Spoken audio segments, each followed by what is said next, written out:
to license it. All right. So yeah, we're rolling live. Yo, they got the man there. Man like C Prince. I'm in the building. It's not recorded. It's recording. Yeah, it's recording. All right, cool. Take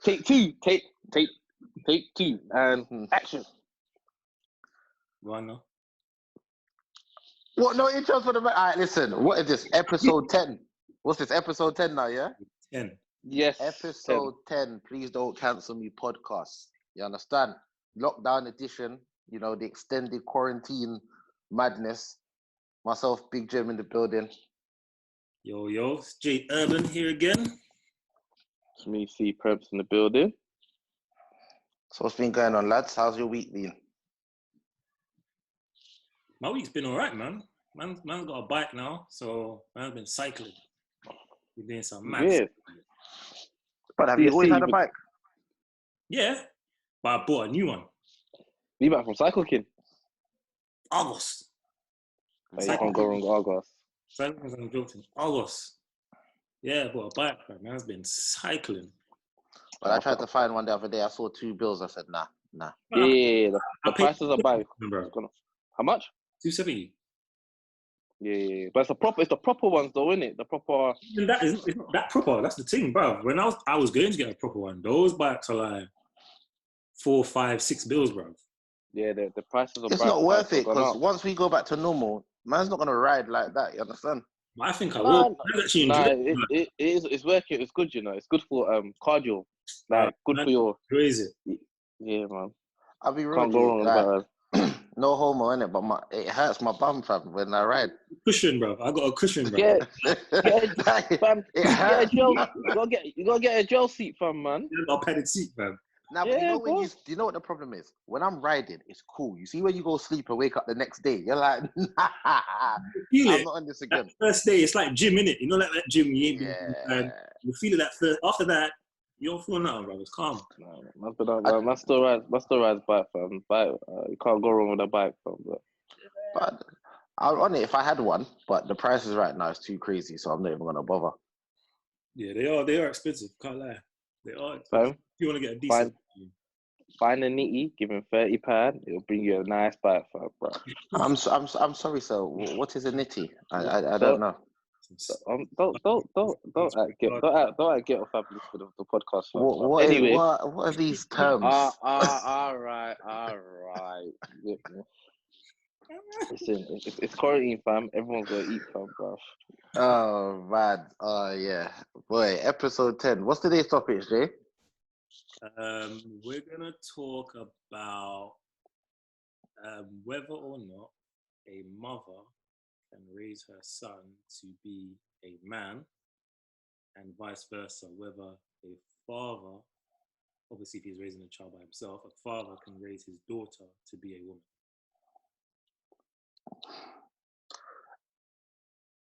It depends on your definition of each. It depends. It's really dependent, isn't it? As in, so obviously, you know, a man or a woman can raise a child, isn't it? Like, but would a woman be able to teach a boy how to be like a man? Type of thing? It really depends on what her concept of a proper man is, isn't it? Exactly. So, for example, there are going to be things that, as the opposite sex, you can only imagine what it feels like to do. You understand? Mm-hmm. Like, you can instruct someone how to do it, but you won't know in its entirety what it is. Yeah. In regards to growing up, like, because think about it, like, your mum can teach you a lot of things, innit? But your mum doesn't know what it feels like to stand up and piss. For example, she just doesn't. If you said you had a problem, I don't know. It's like there's certain experiences that only the same sex would have had in it. So not to say that it can't be done, but it's harder to like relate. Yeah. To your child, you understand? But when you say raise, what aspect are we talking about raising though? Everything. Everything. To know. it's a yes and a no answer, because if that woman could possibly have grown up with her father and try and emulate stuff that her father, she saw her dad do, that she might believe will work, and try and raise her son within that same formula or format. So it could work, and it can't work. I think everyone will be lacking something, regardless.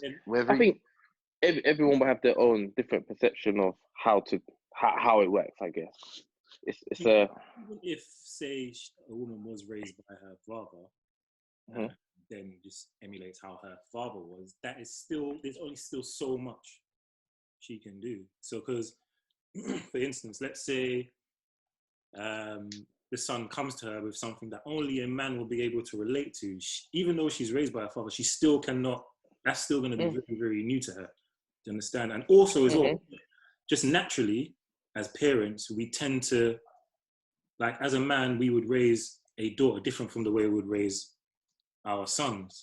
Do you understand? So naturally, a woman might let her son, just because he's her son, get away with certain things that maybe if the dad saw, he'll be like, nah, that needs to be checked, type of thing, innit? Because that's something that a guy shouldn't be doing, kind of thing. You get what I'm saying? But because a woman sees it as her son, like, women let their sons get away with murder, basically, innit? More time. But because they have this perception that their son is still my baby. More harder on their daughters, type of thing, innit? Yeah. I think I agree with Prems. It's a yes or no thing. You get me? Because I think people, to have a properly rounded person, you need both parents, innit? Because there's a level of affection that will come from your mum that no matter how affectionate your dad is, it's just not the same, innit? Yeah. Regardless whether it be a mother's touch, it's regardless of a man or a woman, your mother will implement something in you that your dad just can't. It's just not there naturally. The same way, vice versa. A father's touch to a daughter. It's very like, it's very. Because they have the cliche, your father is a girl's first love and all of that kind of stuff. Like, he sets the tone as to what happens going forward. Not always, but that is the cliche. I just feel like as women are innately a lot more emotional than men, innit? Yeah. And then men, and that's where the balance comes in. So you have a larger portion of logic versus a larger portion of emotion. So when the two come together, you can try and get someone quite balanced. But as a man, if you're raised by purely your mum, you're raised in an emotional state. Do you understand what I'm saying? So then you've grown up to be quite an emotional man. It may not manifest itself in the same way, like you may not cry or whatever the case may be, but now you react based upon your emotions. So now you're angry. Your anger is what channels you to do something as opposed to a thought process. Or, you understand? So it's, as a man, I can say, being raised by just like my mum, it's society versus my mum. Society says, you're a boy, don't cry, you must be tough, da-da-da-da-da. But then your mum is emotional. So you know, if I'm in pain, I cry. If I'm upset, I cry, or I express it that way. So it's now conflict of interest. Yeah, it's mad. So then, when you do express your emotion, your emotions are a bit more extreme. So now, when you're angry, you're uncontrollably angry. Come like Phoenix from X-Men when she lashed out just all over the place. But yeah, you're right because you don't know what you're channeling, so you're just lashing out. You're just all over the place because you don't understand. Am I supposed to just naturally cry? Or am I supposed to be angry? I don't understand. I don't have the balance of both. So I think it's more even just having the balance of both. It's just that if you're only used to seeing a woman be emotional and you've never seen a man be emotional, you kind of don't see it as being a norm, because obviously men are emotional too. May not be as emotional, but we're emotional too. And like you said, obviously, because we haven't maybe had a man to kind of show us how to challenge that or channel that emotion, we act out. Whereas women, when they act out in their emotion. With a man, if we act out in emotion, it's going to be probably a lot more. It's like that stereotype. It's going to be proper serious, like a man just acts out based on emotion. It's like that stereotype when it comes to females. When females okay, when they say they act a certain type of way, a wayward way, they say, oh, she got daddy issues. She don't have a dad around, so she acts in a particular way. It's kind of like the same thing, isn't it? But yeah. But I think as men, if we're raising girls, there is a level of sternness that we don't apply that maybe we should. Exactly. Do you understand? Because in your head, especially if your daughter's around you, you go into the pampering, catering mode to try and be as soft as possible to emulate the emotion that comes from her mum, for example. Whereas maybe we shouldn't. We should implement more sternness, because then when they grow up into women, they will be able to like control their emotions a little bit better, because there's less emotion being channeled at any given time. But then with the daughter thing, I think it depends, because there's certain issues where we would be proper hard and stern with our daughters about. And we're like, for instance, when it comes to, say, boyfriends, we're going to be bang on, like, we're going to be acting mad strict with our daughters when it comes to that. Whereas if it's our sons, we're going to be like, oh, whatever. Like, yeah, do your thing. We're not going to really sit down and have certain conversations with them. Like, the most we'll say is, strap up, innit? We don't care about the quality of girls. We're not going to really talk to them all about that. It's just like, just make sure you're protected type of thing, innit? Whereas if it's our daughter, we're going to be more like, make sure it's not just any guy. Make sure you get me, blah, blah, blah, blah. Like, don't get we're going to go for that. You're going to be like, you're gonna be the hypocrite, basically. Yeah, and even with mothers will probably be the same way. If it's their sons, they're not gonna care. They'll be like, just make sure you don't bring no babies in my house, type of thing, innit? But if it's their daughter, they're not saying that to their daughter. It's more like, you better not be out there having sex, type of thing, not just don't bring no babies in. It's because we see different errors. Some mothers are territorial. When a son brings in a new girl, now she feels like you're trying to take her son away from her. So all of that, you know. I don't think. Going back to the original question, I think we can, but there will always be there will be a lack of something. But on the flip side, we know people that have been raised by both their parents and they're still not all really there. but that's down to the parents not being complete within themselves. Do you understand what I'm saying? So two half people or two incomplete people still can't have the right effect. We've seen people being raised by just one parent. They come out perfectly fine. Well, let's say not perfectly fine. They've come out fine, you know. No, I think you can do it alone, but I think, say if you're a mother and the father's not around for whatever reason, and you are raising a son, it is possible to do it. I think the important thing is to make sure, though, that you have some sort of male influence, some sort of around. So whether it's a granddad or an uncle or somebody. I think in both situations, for a female raising a male child, definitely it's very vital to have like a male figure around, just for that boy to even have a relationship, whether it's a brother, your dad, a grandparent, or even an uncle, even a friend. But you say that consistent relationship, though? Yes, consistent. Yes. Not in and out, like somebody that you can say he can look to and be like, that's who I look up to, and that's who I want to model as being a man, whether it's a granddad or your uncle or your big bro, whatever it may be. Now that is important. He gets that sense of father figure entitlement from that person. That person may not be the full daddy, but you know, gives him that nurture that a father would give. You know what I mean?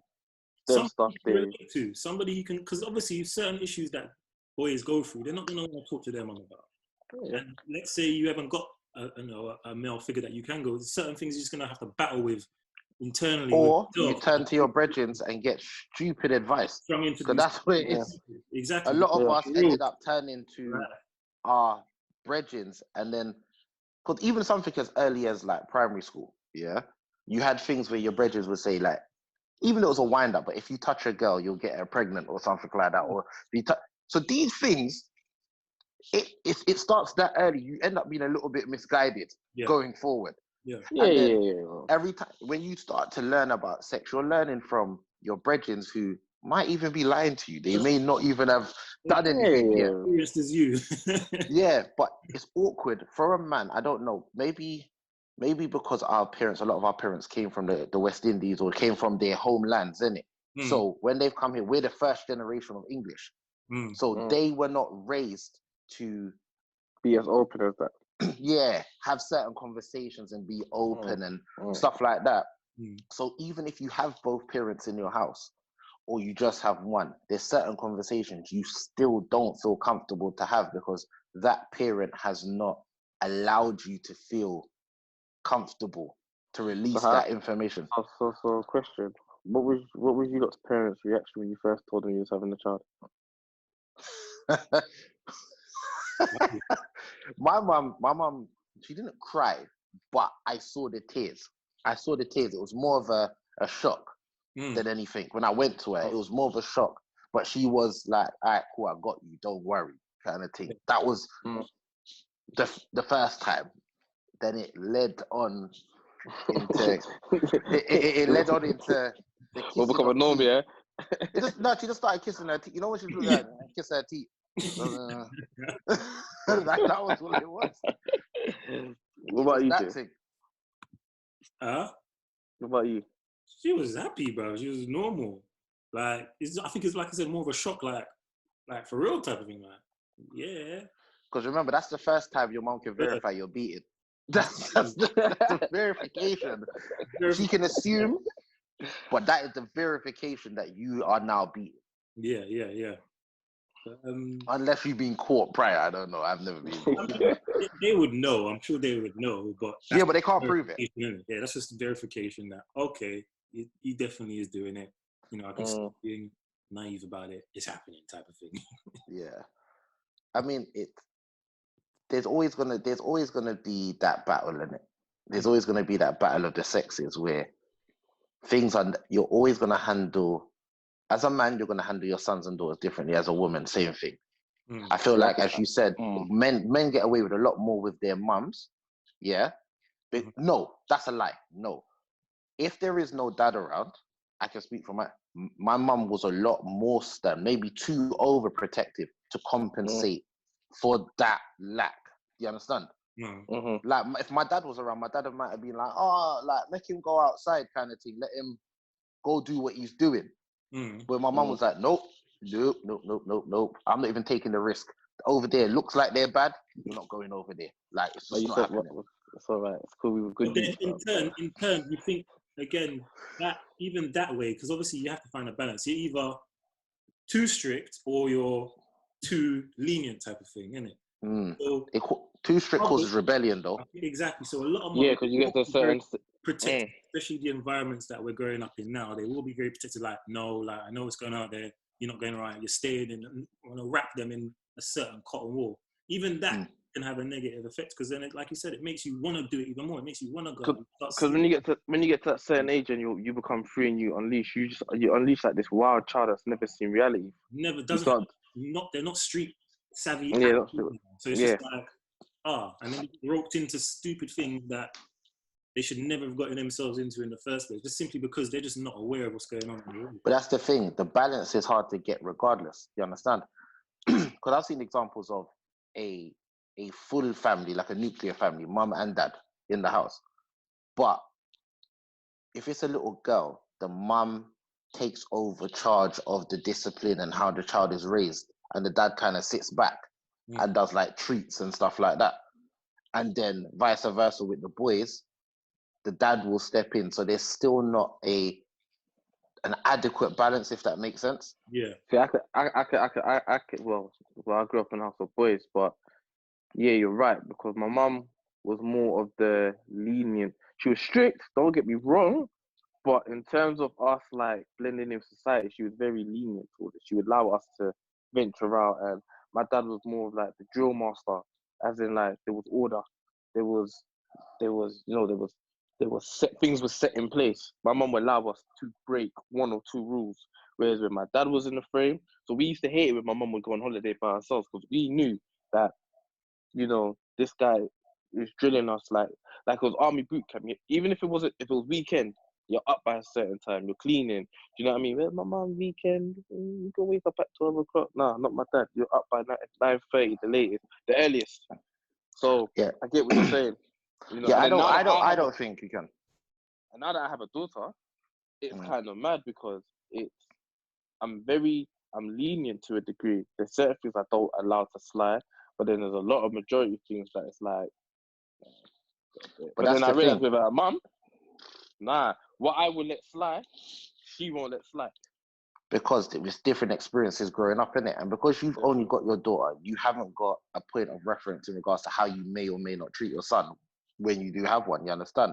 Whereas with me, because my daughter's the last one, she's the baby, I feel like that compounds how soft I am on her, if that makes sense. Because she's the girl and she's the baby of them, it's like, oh, all right, cool. You know what I mean? It's like you're tired already. It's not even tired. It's more because she's a little girl. She's naturally affectionate. You understand what I'm saying? So she'll come for a kiss and come for a hug, and she'll do certain things that the boys didn't do. And she's obviously, you see her as more delicate. So when she falls, for example, and she cries, you go to pick her up. Whereas with the boys, you're like, get up, man. It weren't that bad. You understand? Like, naturally, I think society has programmed us that way. Yeah, because it's supposed to make the boys tougher. And the girls, you're supposed to keep them soft, kind of thing. Yeah. So I think in some aspects, which I'm learning as she gets older, that it's not good, because then you start to raise a child that is, I'm not going to say spoilt, but they attempt to use... No, it's spoilt. No, they attempt to use their emotions to get their way. Get what they want, yeah. Sort of like a Hillary in Fresh Prince. Yeah, they come with the daddy, and you're like, yeah, kind of thing. You know what it is, because like obviously within us, like as men, we have feminine energy in us naturally anyway, and obviously we'll have more masculine energy, but we do still have feminine energy in us. So if, say, you do have a daughter and you just constantly feed her with feminine energy, yeah, she's a woman, but it does get to a point where it's too much. It should never be balanced within a woman. Obviously, she should always have more feminine energy. But if she's just got so much where she's just got a little masculine energy, because they say masculine energy is responsible for like setting goals and just being proper on stuff and just getting shit done, being a certain focused and certain thing, yeah. So if she's got very little of those qualities, it makes her, like you said, reliable, relying on certain things, relying on men, relying on things being handed to her. So because she hasn't got that drive, that focus in her, which is masculine energy in her. So you still have to keep that in them. And same with men. Like, obviously we're masculine, we're driven with this, but we still have to have that piece of feminine energy up. So when it does come to emotions and expressing ourselves, we're able to do that. If we can't do that and we don't know how to channel it, like we were saying before, it leads to challenging it in different ways, being violent and being angry, you get me? Because you don't know how to challenge your feminine energy. You don't know what to do with it. You think that something's wrong with you when you feel a certain way, when really it's normal, isn't it? But because for so long, boys and men have been conditioned to think that feeling a certain way means you're soft, or you're a pussy, or you're a gal, or you're not supposed to, you get me? Like, we act out to make it think, nah, I'm not, you get me? Like, I'm a hard type of thing, innit? Yeah, you know, we release, as men, especially, I'll say, not all of us, because I think generations are changing, but there's a lot of men that release a lot of toxic energy into their sons. Yeah.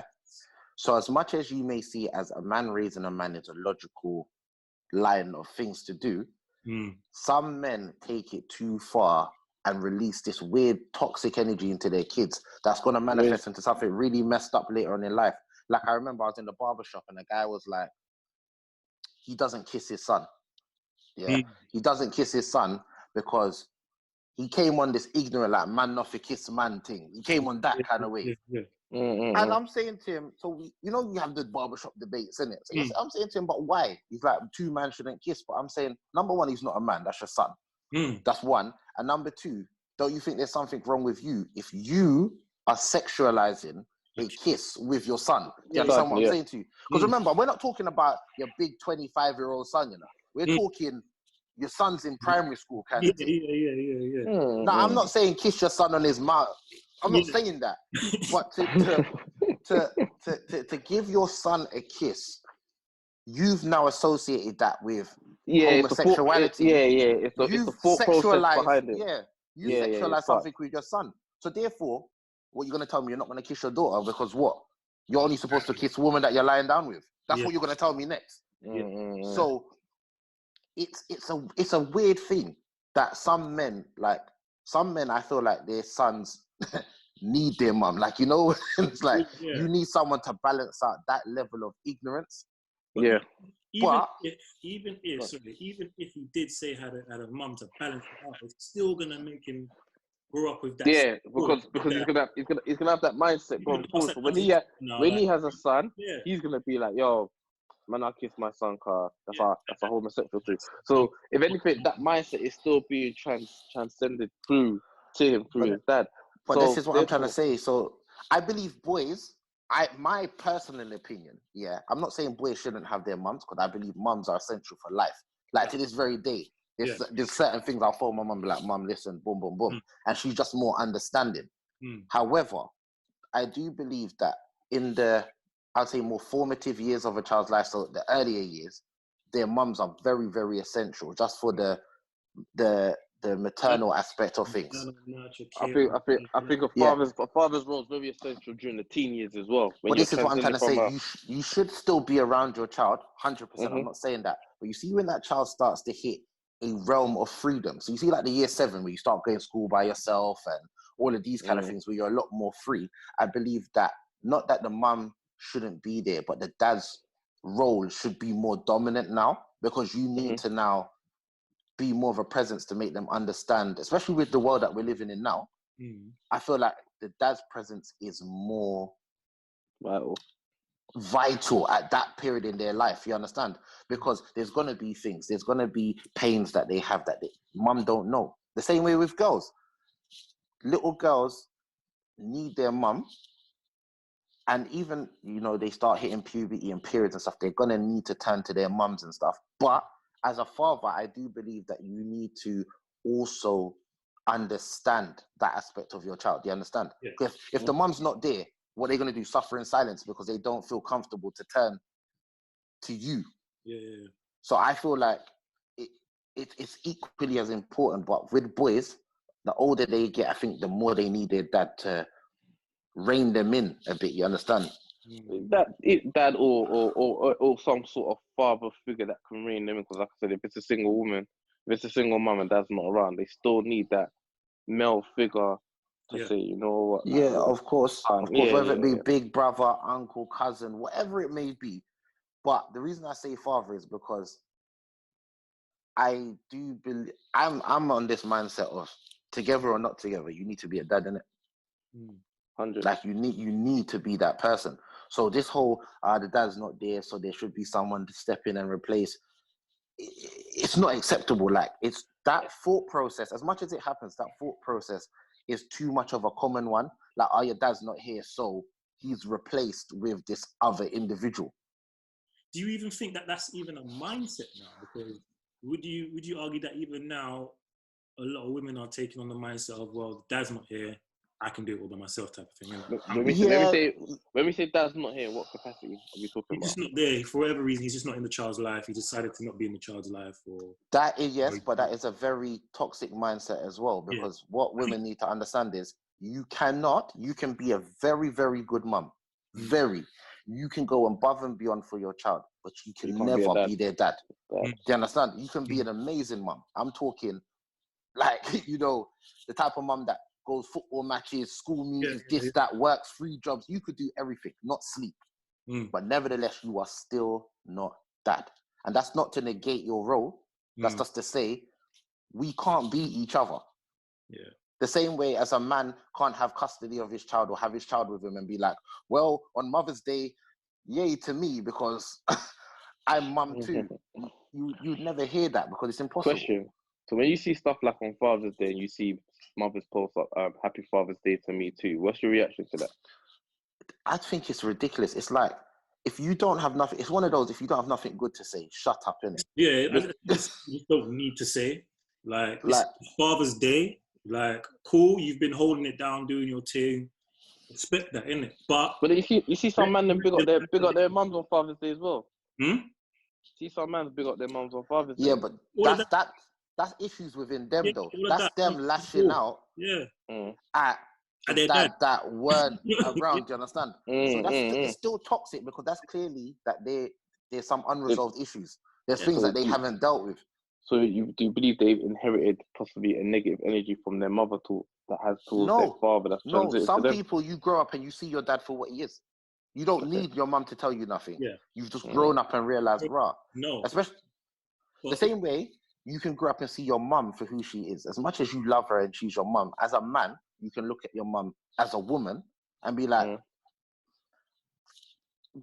I can see your flaws. You're not perfect mummy no more. I can see your flaws.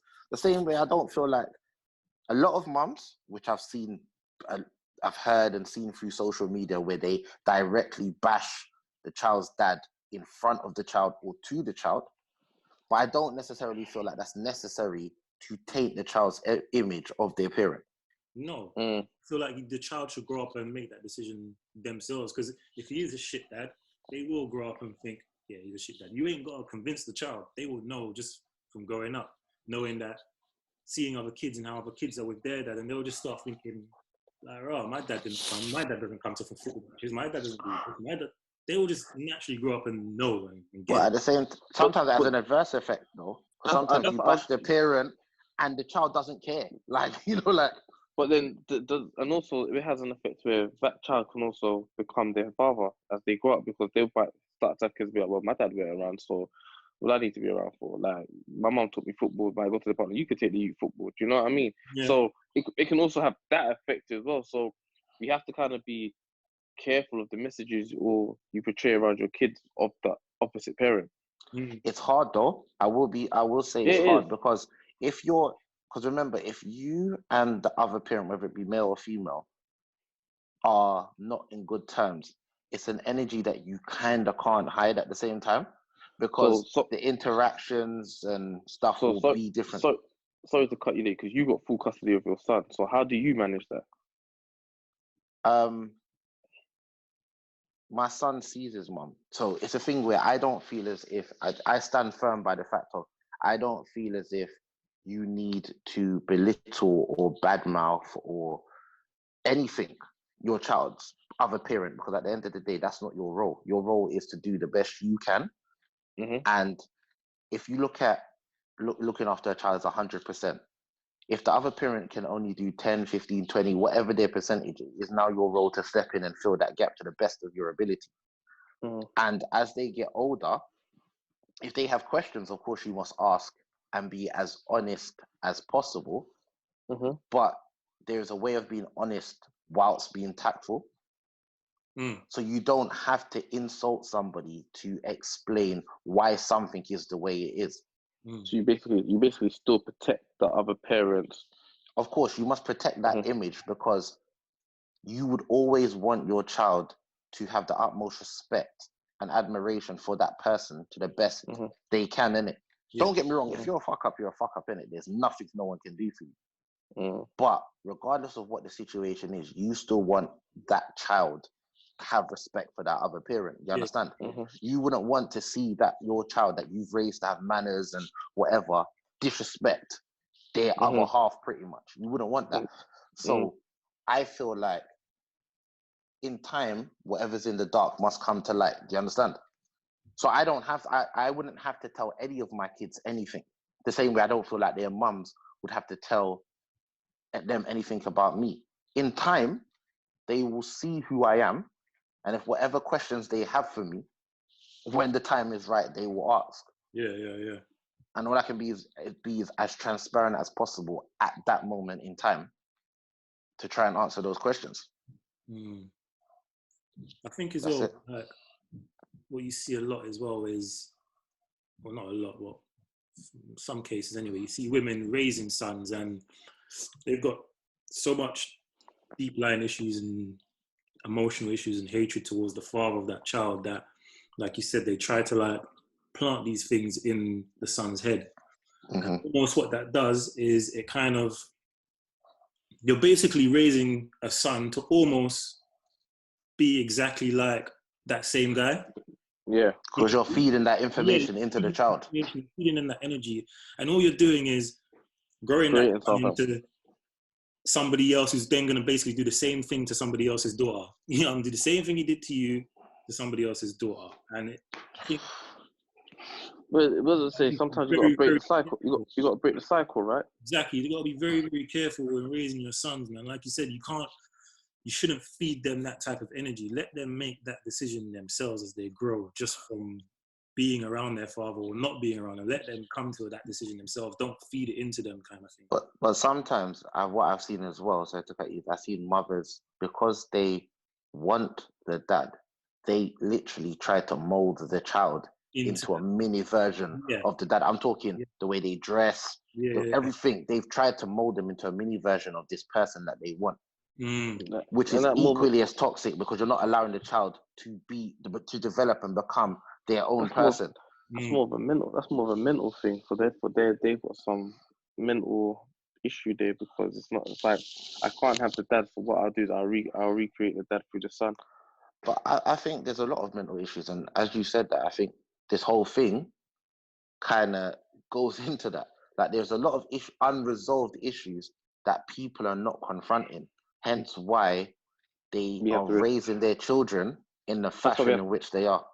That's why we have sometimes we call it the circle of life, because then you create that circle.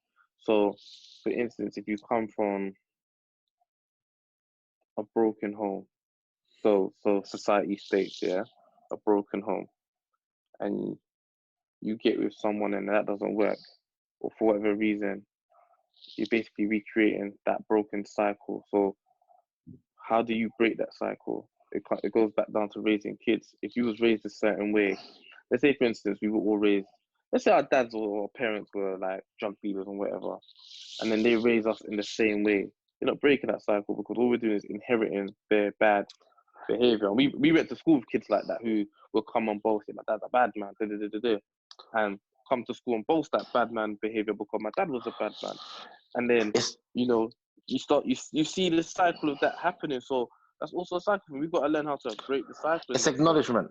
Cycle breaking comes down to first acknowledgement, and you have to acknowledge that something that's happening or has happened is toxic or not beneficial. You understand? Mm-hmm. So a lot of us, we can't identify that something is not good because we don't see the other side to it yet. You understand? I.e., you might say, "Oh, my dad was a drug dealer," and because your dad didn't get arrested, or you grew up having the nicest of things, you now don't see necessarily the negative aspects of it.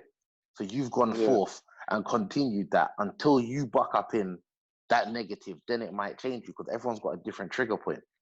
You understand? Like, growing up without a dad, you can go one of two ways. As we said, you can either go to, it's like, well, I never had a dad and I'm fine, so my child don't need me like that. Cool. Or you could be like, because I never had, I'm going to do my best to give. Best to make. Yeah. So it can go one of two ways. Yeah, I think even obviously going back to the whole drug dealer thing. Even if you were a drug dealer and you're raising your child to, like, look, stay away from what I do, it still can lead to, because it's all good you saying don't do what I do, but if you've grown up knowing that this is what my father does, this is how he looked after me, this is how he raised the family, this is how he pays the bills, it doesn't matter how much he tells you don't do this, you're still gonna feel like repeat the cycle, basically. Yeah, you could still repeat the cycle. So I think the only way you break the cycle is by change behavior. You have to lead by example, type of thing, innit? You can't be like, yeah, don't do this, but you're doing it. I mean, we always say, what's the famous saying that we always tell the youth there? What's it? Do as I say and not as. And what is do as I say, not as I do. I feel like that is just so unfair, especially to a child, because a child is basically they're a sponge, innit? They soak up everything that's going on around them. So it's all good you say don't do it, but if they're seeing you do something all the time, naturally they're gonna feel like it's okay to do. Yeah, but that's where it is. But that goes back down to parenting, isn't it? Because the same way as you would when we were growing up, where I can speak for myself, where whatever I was doing out on the road, I never brought it home. Right? So as a parent, whatever it is you're keeping up with, don't bring it home. Your child shouldn't know. Your child should be innocent to this for as long as possible. Don't get me wrong. When you have a teenager, they're not stupid, innit? They're gonna be like, wait, I ain't never seen my dad go to work, but we've got the big car outside, we've got the this, we've got the that, whatever the case may be. But growing up, your child should be oblivious to a certain degree as to what is going on. Your child still think that mummy's Superman and daddy's Superman. That is it. Because come on, my kids still think that money has nothing to do with work. Like, it literally just comes out of the machine in the wall. So when I need money, I should just go to the machine in the wall and put in my card, and it just gives me money. That's it. That's what they think. And that's a level of innocence that, like, you need to know that I work in it, but there's a level of innocence is good. You don't need to know about the material aspects of this world yet, because you ain't got no money to do nothing with them. Yeah. So it's down to parenting, and that's where I would say, once again, balance comes in. Balance, and as you said, there's male energy that comes with the focus and the organization and the this and the that, but then there's a level of mothering that almost keeps you innocent. Yeah. When your mum is around as a boy, your mum helps to keep you as innocent as possible. Yeah. So. Yeah. I think. Yeah, because obviously a mother's taught to be, well, a mother's role is to be, tender and compassionate and all that stuff. But yeah, it's still quite important for a boy or a young boy or young man to see his father also be able to do that. So then, because I feel like it's a different type of emotion as well. The type of emotion you get from your mother and the type of emotion you get from your dad is going to be two different types of emotions. I feel like as men, we need to make sure that we're not feeling that I can't be emotional around my child, or I can't show my child that, being emotional is being, he's being a pussy, he's being too soft. Like, I feel like we have to show them that, it's okay, be emotional. It's fine. It's like I was 10 years old when I first saw my dad cry, and I think it was by accident that I saw my dad cry, and it was only because my mum had a miscarriage. So when I saw my dad speaking to my aunt, I wasn't supposed to be there because we got sent to the room, and he came out the room and saw my dad cry, and that was for the first time I ever saw my dad display emotions of that quality. The next time I ever saw my dad cry was when his own father passed away. And this was like, we're talking about, that's like a next, 20-something years later. So, I never saw the emotional side. I saw my mom cry. I saw my mom cry all the time. My mom cried over Titanic. She cried when she found out George Michael was gay. Do you understand what I'm saying? Like, you see that emotional side of George Michael. For real. I'll never forget that day. But what I saw from my dad was a hard-working man. He set a foundation. That's what I saw. So as I started to get older and I started to walk into the world, I wanted to emulate my dad's footsteps of hard work and, working hard to achieve what I wanted to achieve and X, Y, and Z. But then when I had my daughter, I realized, I'm way emotional than what I really thought I was. Like, I cried when my daughter was born. Don't ask me why. Don't ask me how. I cried like a baby, and I don't think it was a boy I'd have cried, but I just cried like, I've got a daughter. Like, I saw a different whole perspective to life. Do you understand what I'm saying? And then watching her grow, even like it's on her birthday is on Wednesday and all of that stuff. I'm hella emotional when it's coming up to her birthday. I start thinking about the days when it was coming up to when she was born and all these type of things. So. I display more of an emotional side to my daughter, but when it comes to my brother's son, my nephew, like every time I see him, I want to rough him up. Like I chase him around, I'm like, yeah, come in, let me rough you up. Like, yo. But also that's because he's not yours as well. So there's an emotional attachment, but it's not the same. I hear what you're saying, true. But then I think if I did have a son, I'd be emotional to my son, but I wouldn't be that emotional as I am to my daughter. Because he wouldn't naturally be. Do you understand what I'm saying? Like, little girls are naturally just more loving because they're emulating the emotions of their mum. So they're coming to you with the kiss and the hug and the this and the that, where your son might come to play fight. He might just approach you on a vibe where he wants to fight. So that's then you go off of that energy to have someone to rough and tumble with. You're not going to do that with your daughter because you have this thing where I'm going to hurt her. Even if she's the same size as your son, in your head, you're like, I'm going to hurt her. So you just won't do certain things. And that's not good either. Not in its entirety, because we then go into this realm of underestimating what a woman is capable of. Yeah. Because we just see them as I don't want to make it sound bad, but like the inferior ones. You understand what I'm saying? You see them as the weaker sex. So in turn, you handle them so delicately that you're almost undermining what they are truly capable of. Yeah. So and that works, like you said, in both ways. Even with boys, like we,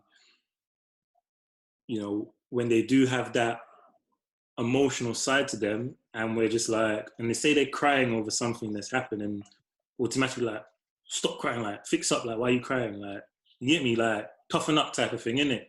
Whereas if it's a girl, it's just like, we'll let her cry. And then, especially if you've got two, especially if you've got a boy and a girl and you're raising, and they're seeing the dynamics of how you're treating the other. So when she falls down and scrapes her knee, she gets the hugs, she gets everyone looking after her, wiping it. When I fall down and scrape my knee, it's just like, come fix up, man, fix up, don't cry, you're all right type of thing, innit? It kind of just, when they see that, it just enforces that in them that, okay, girls are supposed to do that.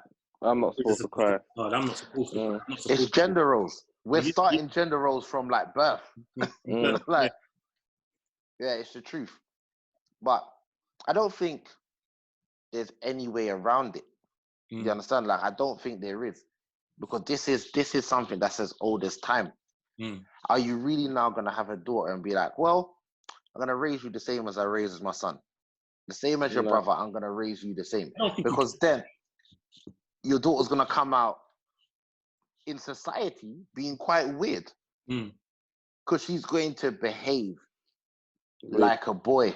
I think in general, anyway, you will raise them differently, but I think we just have to be aware of the certain issues that we know that, okay, that we definitely have to address. For instance, like we said, just the emotion, like just, you can be emotional. Not to say that cry about everything, can be a baby and be a whip, but it's okay to express. It's okay to display your emotions. Yeah. I got a question though. How do you do that? How do you do that when you were raised the quote unquote traditional way? So you don't really know how to express your emotion, because a lot of men, you say to them, when's the last time you cried? And they can't actually tell you. It's been so long. Do you understand what I'm saying? So how do you then instill in a child something you don't yourself even know how to do? Because remember, one thing you said was, we're first generation British, right? In terms of our parents. So therefore, we will then start to have a more understanding of what it is to have emotions than what probably our parents will teach us. So yeah, my dad never installed it was all right for me to cry. I had to figure that out for myself as time goes on. So if I was to have a son and I'm installing certain things, I would say to him, it's all right to express your emotions. Do you understand? Because I'm the next generation to him now. He's now learning from me. I'm now installing something upon him. So because I've now gone to teach myself or have an understanding of how to channel my emotions, it's easy then to go and teach my child how to then channel their emotions. Our parents never taught us that. Do you understand? But that's what I'm trying to say. Some man, as much as they understand the concept, because they've never done it, how do you teach what you actually don't know? For me, do you understand? Yeah, for me, because obviously with my son, he's quite boisterous, but at the same time, he's very emotional. And I've only kind of realized how emotional he was within the last year or so. And so for me, it was kind of like just a not trial and error, but like, when something happens, then you learn from it. Oh, okay. So for instance, he was getting in trouble at school a lot, fighting. A lot, just fighting. Every minute, calling like he's had a fight or something's happened. And one day I just sat down and was like, what's going on? Why are you fighting all these kids? What's going on? And he used to say, because they just say bad things about me. And it just gets me upset. So I'm like, so when you get upset, what do you do? She's like, I hit them, I get angry. So straight away that told me like, he doesn't know how to channel his feelings. He doesn't know how to channel his emotions. His first instinct is to just hit and act out and be violent. So straight away, the trigger was a red flag to me. It's like, rah, and maybe this is something to do with me. Maybe I've kind of conditioned him to be like this to the point where he doesn't even know how to express himself, or he doesn't feel like because he's a boy, that he should express himself. And that's how he should act. He has to act manly and boisterous and fight all the time. So I used to tell him, like, yo, like, there's going to be times when people, you know, piss you off. People get on your nerves. People are going to say things you're not going to like. But it's not every time you must act out in that way. You need to find another way to challenge it. No, leave it in there.